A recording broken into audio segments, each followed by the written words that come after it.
سردی کے موسم کا جیسے ہی کچھ آغاز ہوتا ہے تو مختلف چیزیں لوگ پوچھتے ہیں، کچھ کھانے پینے کے اعتبار سے، سوپ کے اعتبار سے۔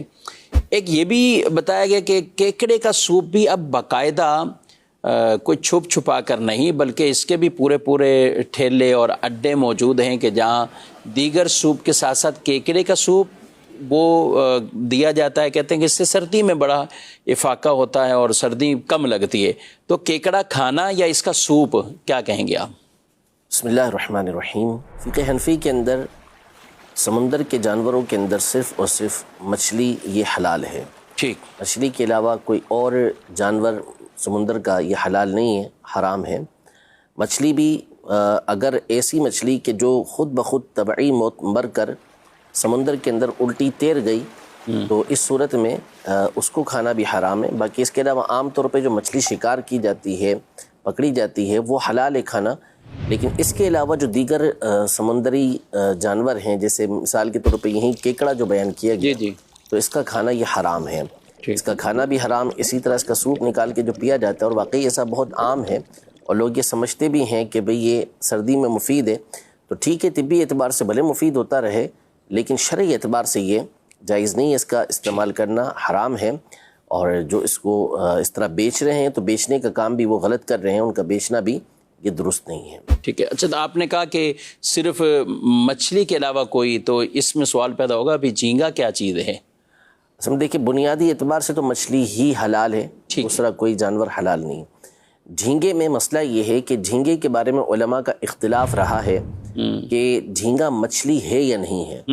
اگر تو یہ فیصلہ ہوتا کہ جھینگا مچھلی نہیں تو جھینگا بھی ناجائز ہو جاتا، لیکن صحیح یہ ہے کہ جھینگا یہ مچھلی ہی کی قسم سے تعلق رکھتا ہے۔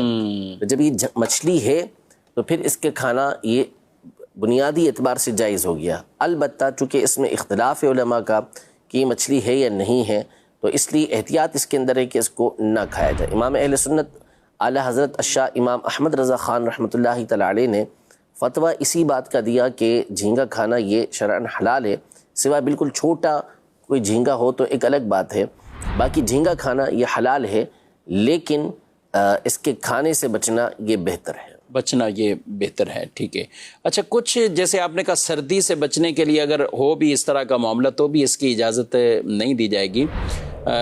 کچھ کو سردی کا نہیں ہے معاملہ، لیکن علاج کے طور پہ اب کچھ دمے کے مریض ہوتے ہیں، کھانسیاں، کسی کے ساتھ سانس کا پرابلم ایسا ہوتا ہے، ان کو بھی سنا ہے کہ کچھ بتاتے ہیں کہ بھئی یہ آپ اگر کیکڑا کھائیں تو علاج کے طور پر ایسی چیز جس کا استعمال کرنا جائز نہ ہو، کیا کہیں گے؟ حدیث پاک میں کہ اللہ پاک نے حرام کے اندر شفا نہیں رکھی، تو یہ وقتی طور پہ کوئی افاقہ ہو جاتا ہے تو الگ بات ہے، لیکن پھر بھی شرعی اعتبار سے اس کی اجازت نہیں ہے۔ ٹھیک ہے۔ یعنی ظاہر ہے کہ دمے کا مرض ہو یا اور امراض ہوں، اس کا علاج اسی کیکڑے کے سوپ پر تو موقوف نہیں ہے کہ یہ ملے گا تو ہی علاج ہوگا اور علاج نہیں ہو سکتے۔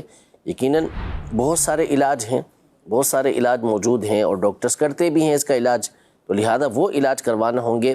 مریض کو بھی اس بات کی اجازت نہیں ہے کہ وہ کیکڑے کا سوپ پیے گا یا کیکڑا کھائے گا، ایسا کرے گا تو وہ گناہگار ہوگا۔ گناہگار ہوگا۔ علاج کرتے رہیں، اور بلکہ ایک روایت میں یہ بھی ارشاد فرمایا گیا ہے کہ کوئی بھی مرض ایسا نہیں ہے جس کا علاج وہ نہ اتارا گیا ہو۔ مرض اتری ہے تو ساتھ ساتھ اس کا علاج بھی ہے، اگرچہ بظاہر اس وقت ڈاکٹروں کے پاس یا طبیبوں کے پاس اس کے علاج کی وہ ممکن نہ ہو، ان کے لیے علاج تجویز نہ کر سکتے ہوں، لیکن علاج ضرور ہے۔ اور جہاں علاج کی ترغیب دی گئی وہاں یہ بھی حدیث پاک میں ارشاد فرمایا گیا کہ علاج کرو لیکن حرام سے بچو۔ تو حرام سے بچتے ہوئے چاہے کیکڑا ہے یا اور بھی کوئی ایسی چیزیں جو استعمال لوگ کرتے ہیں علاج کی غرض سے بھی، تو واقعی ان کی شرعی اجازت بالکل نہیں ہے۔